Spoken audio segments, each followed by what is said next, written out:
Soulslike Hot Takes, and I'm your host limerivt, giving you my honest opinions about takes no one likes. And my take, Sophia's story in Liza P isn't just sad.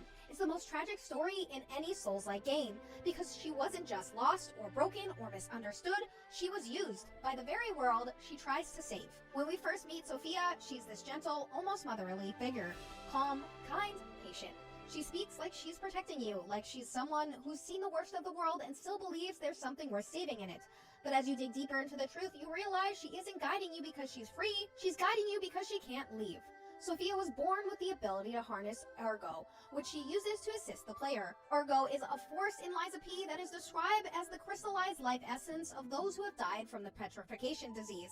Sophia is a listener who can hear and communicate with Ergo and puppets. She is able to use her ability to remotely awaken the player character and to channel Ergo to help the player level up. The villain, Simon Magnus, recognizes Sophia's power and imprisons her, using a machine that can tap into her abilities to collect Ergo on a massive scale for his own gain. To end her suffering and stop Magnus, she uses her fragmented power to bring Pinocchio to life and guide him as a tool against Magnus's plans. Sophia was experimented on, twisted into something that's not entirely human anymore. Her body and her soul were taken apart and reshaped, turned into a conduit for Ergo, the very energy that fuels both life and madness. She's been trapped between two existences, a woman who once lived and a machine that never stops suffering.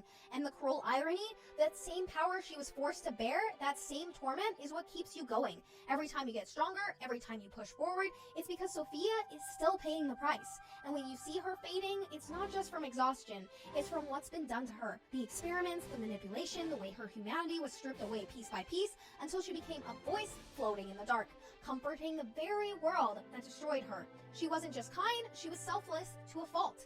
Even when she knew what she'd become, she still tried to protect you from the truth. Sophia was not trying to protect P from lies, but rather tried to protect him from the truth of his own identity and purpose by guiding him through the game. She believed the world wasn't ready to accept the truth of his existence as a sentient puppet who could lie, and the lies she fed him were a necessary step to prepare him for a world where truth and lies are blurred.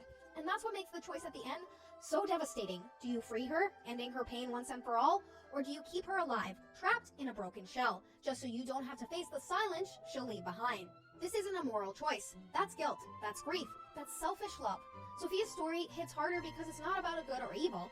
It's about what happens when innocence is turned into fuel. She's not a hero, not a villain, just someone who is forced to carry the weight of everyone else's sins. And when she finally fades away, it's not a boss death. It's a mercy. You don't defeat her, you release her. And that's why Sophia's story is the most tragic one in any Souls-like game, because in a game about lies and puppets, she's the one person who was real, and the world punished her for it.